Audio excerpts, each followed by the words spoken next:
My name is Amy, a 34-year-old office worker. I've been married to my college classmate, Tim, for a decade now. Truth be told, we haven't had children yet. This is because I underwent surgery due to an illness in my childhood, which has made it difficult for us to conceive. In the beginning, my in-laws were anxiously waiting for us to have grandchildren. After all, a boy is absolutely necessary. He'll be the heir to our family. That's right. Amy must give us a boy. My in-laws' family isn't particularly prestigious. My father-in-law is an office worker, and my mother-in-law is a stay-at-home mom, just an ordinary household.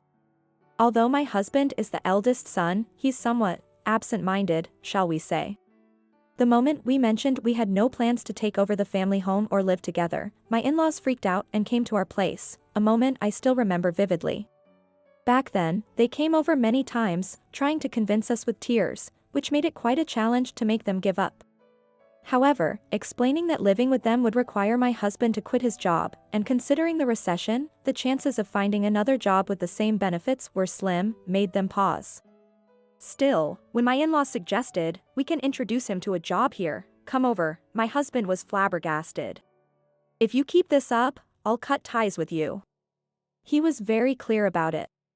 For them, their own son's threat of disownment must have been a harsh blow, as they never brought up living together again. However, their nagging for grandchildren was a different story.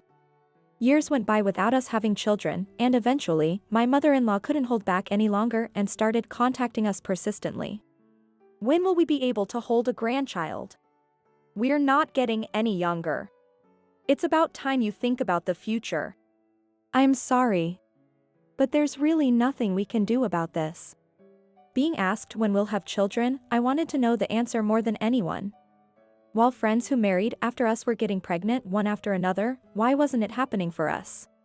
Is it because of our diet, or perhaps a lack of exercise? Reflecting on our lifestyle, I couldn't pinpoint the reason for our inability to conceive. Recently, we both went to a fertility clinic, but they couldn't find any clear reason. If there had been a known cause, there might have been a visible chance of pregnancy with treatment, but even the doctors were puzzled by our test results. There doesn't seem to be any major illness that would affect pregnancy. It might just have been bad timing. Maybe you should just wait and see for a while. Waiting is easier said than done when I'm already 34, and the older I get, the more the pregnancy rate decreases. Upon sharing this concern, the doctor suggested advanced treatments. However, each treatment could cost thousands of dollars. Whether to undergo treatment or not ultimately became a discussion between my husband and me. Meanwhile, I found myself researching treatments every night before bed, leading to many sleepless nights. We decided to take our time to think about whether we really should go through with the treatment or just continue our lives as a couple. Yet, it wasn't just my mother-in-law who wouldn't allow us this peace. My sister-in-law, Nancy, joined her in criticizing me frequently. One day, after finishing work early and deciding to go shopping, my phone suddenly rang. It was a call from my sister-in-law, Nancy. Hello? I heard from Mom. You're having trouble producing an heir? Yes, that's the situation, but... You know, since Tim is the heir to our family, you do understand the importance of having a boy, right? And yet, how long are you two going to keep playing around? As his wife, shouldn't you be more serious about the future? We're not playing around. We're seriously troubled by this. Please don't pressure us like that. I couldn't understand why I had to be subjected to such words. What's more unforgivable is that these calls and remarks always come when my husband isn't around. So, he has no idea that his family is saying such heartless things to me. I've asked them to refrain from calling during work hours unless it's an emergency. Upon hearing those words, my mother-in-law erupted as if ignited, bellowing loudly. What are you saying? Not having an heir is an emergency. It's because you're always so busy with work that you're not getting pregnant. Her shouting was so loud that it could be heard by those around us, causing nearby people to look at me with disdain. Please. Enough is enough. I'm hanging up now. Feeling unbearable, I hastily hung up the phone, but it was too late. May I have a word? Suddenly called by my boss, we ended up having a discussion in the reception room. I've noticed you've been getting a lot of calls during work. It's disruptive when everyone is trying to work, to constantly take personal calls. What do you think? I'm terribly sorry. I'll make sure to talk to my MIL about it. If it's an emergency, it's understandable, but from that conversation, it doesn't seem to be the case. If this continues, I'll have to report it to the CEO. Reprimanded by my boss and scorned by my colleagues, I was mentally exhausted. Even colleagues I used to be close with became distant, and I found myself eating alone more often during lunchtime. Despite working diligently, I wondered how things had come to this. Before I knew it, I had lost 11 pounds. Unable to eat properly, my complexion worsened, and I felt ill for a long time. Even the colleague who had been distant suggested I should take some time off, thinking the situation was serious. But I couldn't even properly listen to what that colleague was saying. After returning home, I found myself crying alone in the dark, without even turning on the lights in my room. My husband found me upon his return home and rushed over. What's wrong? What happened? Surprised, my husband dropped his bag and hurried over to me. Seeing his face seemed to reassure me, and suddenly, tears streamed down my face. I continued to cry until my voice was hoarse, and all the while, my husband gently rubbed my back. As I began to calm down, I told him everything. How my MIL kept calling during work to pressure us about having a grandchild. How my sister-in-law also joined in, urging me to quickly produce an heir. And how I got reprimanded by my boss because of the constant calls. This was a domestic issue, and moreover, it involved his family. No one likes to hear bad things about their family. However, my husband listened without interrupting, hearing me out till the end.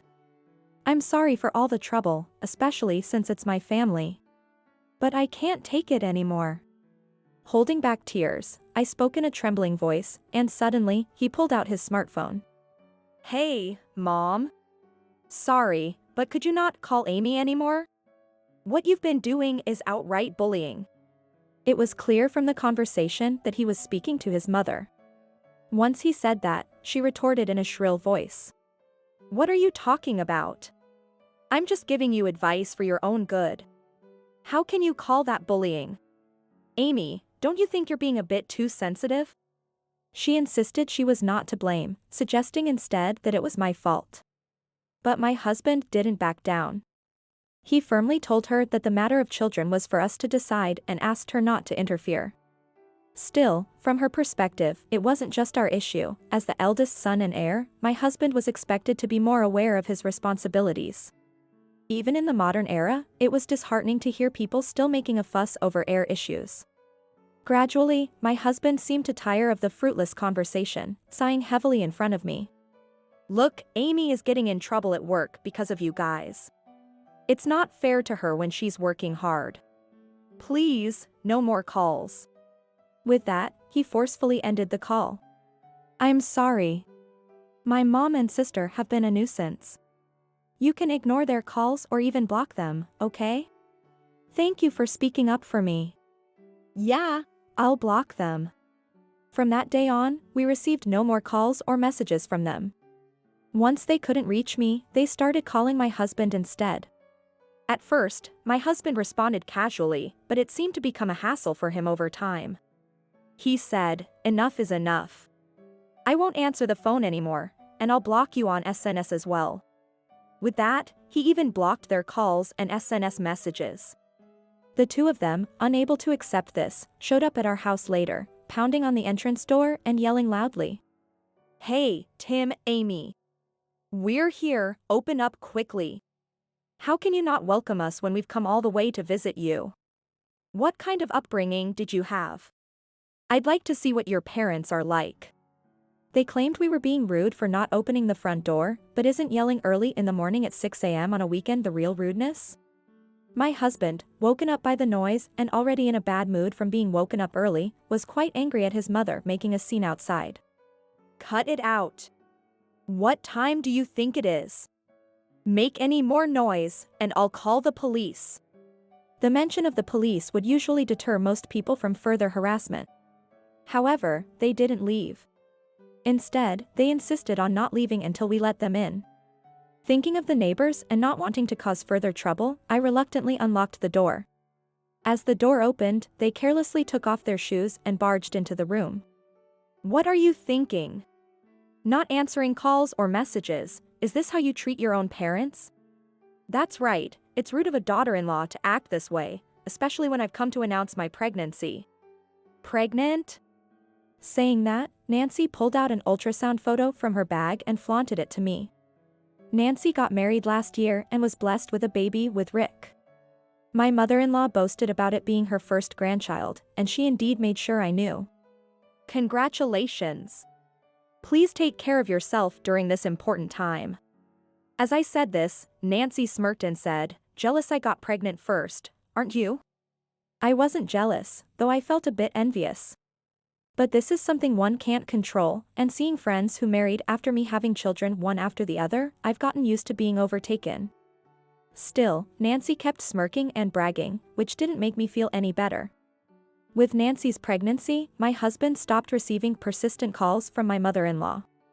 However, it seems she was slightly displeased upon learning the baby was a girl, holding on to the traditional hope for a boy first. But to me, the arrival of any child is a blessing. When my husband shared this sentiment, my usually argumentative mother-in-law had nothing to say. We hadn't given up either. We kept visiting the hospital and continued treatment. Then, a while after Nancy had her baby, we learned of the birth. The baby looked adorable in the photos, with white skin and round eyes.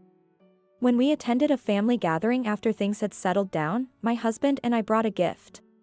Seeing the baby sleeping soundly in the corner of the crib made us beam. Wow, how cute! Looks just like Nancy around the eyes. As we were talking, Rick offered us to hold the baby. Holding the baby felt surprisingly light, and seeing her sleep so peacefully in my husband's arms made me wonder how lovely it would be to have our own child. I was filled with emotion. At the dinner, the conversation naturally turned to the baby, and inevitably, we became the topic among relatives. Why haven't you had children despite being married for years? Being a parent is part of becoming a complete person. You need to make your parents happy by having children soon. Hearing this made my heart ache. As I struggled to respond, Tim said, "That's true. But these things are beyond our control. We want to be ready for whenever a baby comes." His smile eased the relatives, and they didn't pursue the matter further. But 2 weeks after meeting Nancy's baby, a miracle happened for us. We discovered I was pregnant. Despite years of worry over not being able to conceive, we were overjoyed with the long-awaited pregnancy. Still, it was early days, and anything could happen, so we decided to wait until the safer second trimester to announce the news to our parents. Morning sickness started soon after, making it difficult for me to keep up with daily tasks and work. I talked to my boss, who suggested taking a leave of absence until I felt better. Knowing I had been undergoing treatment for years, people around me didn't pressure me to work. Grateful for the kindness of those around me, I decided to take some time off until I felt better. My husband, despite his busy schedule, was eager to help with the household chores. "Amy, are you okay? I bought something light that you might be able to eat. Think you can eat?" "Thank you. I can't believe I feel this sick. It's tough, I know. I'll do my best so you can feel a bit more at ease, Amy." "Thank you." My husband was incredibly caring, actively helping with chores to ease my discomfort despite his own work demands. Thanks to him, I was able to rest assured and take the necessary time off. 4 months into the pregnancy, the baby was growing well, and my belly had started to show a little. Just as we were about to share the news with my parents, my mother-in-law and sister-in-law caused an unbelievable incident.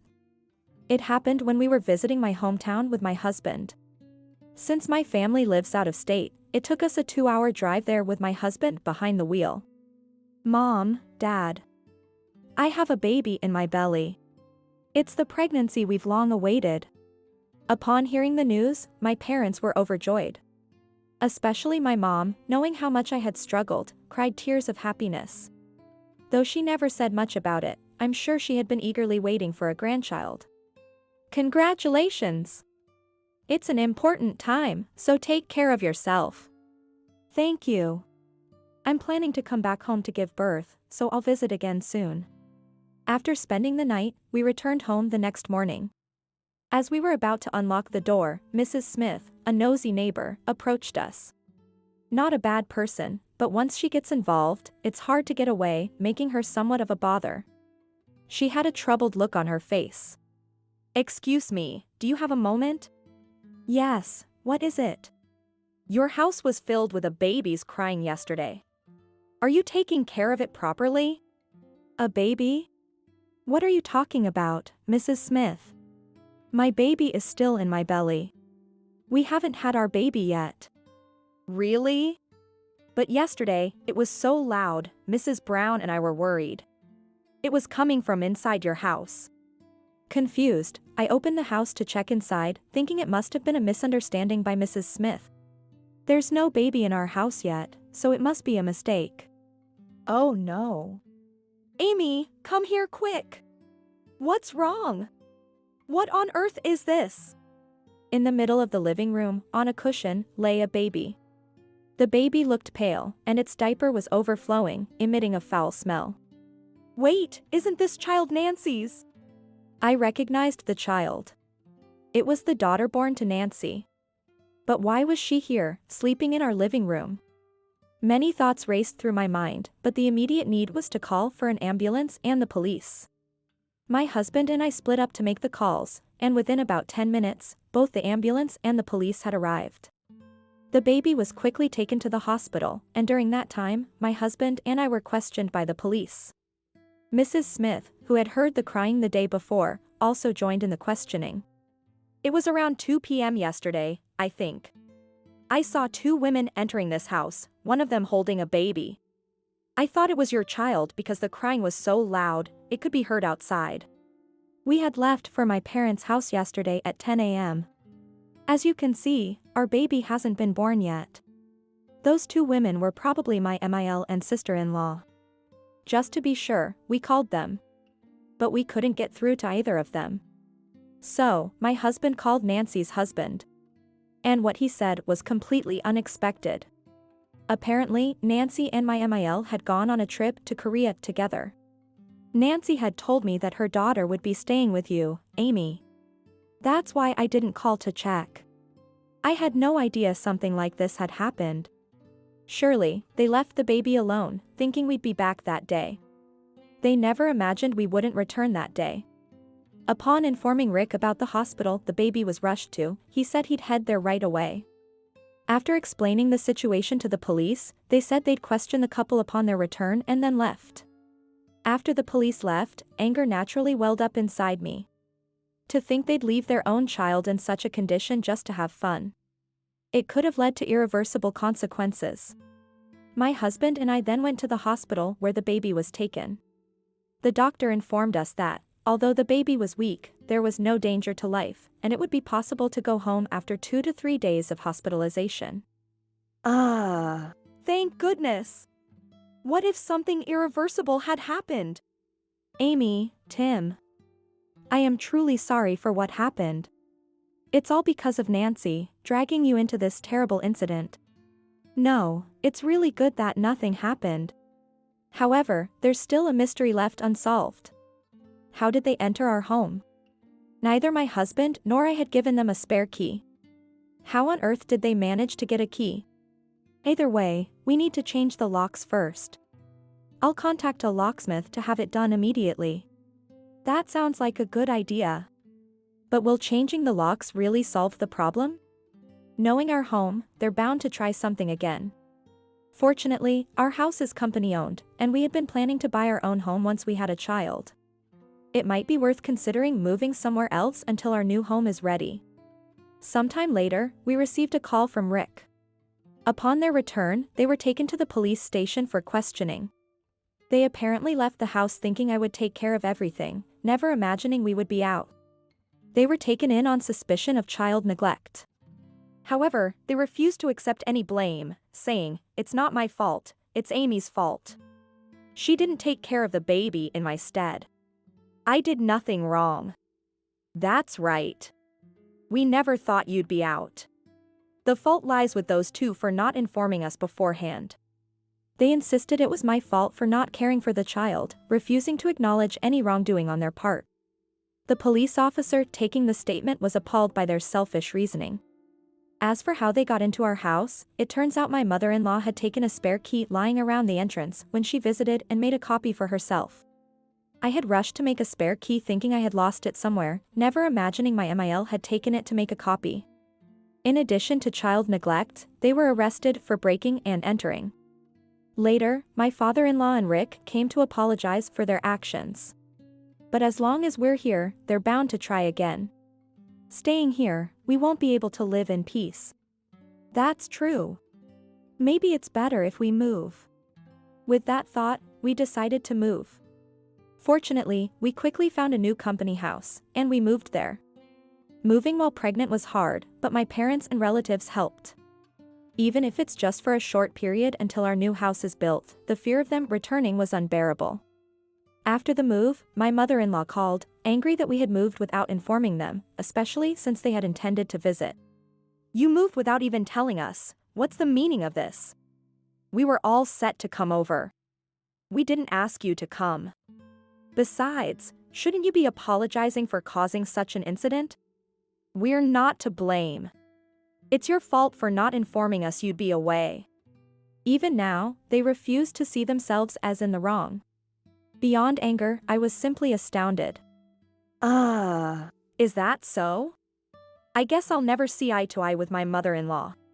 Well then, good. Bye. Wait a minute. I have something important to discuss with you today. Discuss? What might that be? Both Nancy and I have been kicked out by Dad, and we've lost our home. Nancy is even at risk of losing custody, and we can't even see the baby, leaving us nowhere to go. So, please let us stay at your place. Excuse me. It appears that the two have been disowned by their husbands, leaving them without a home. They thought to seek our help and went to their previous residence, only to find it completely empty.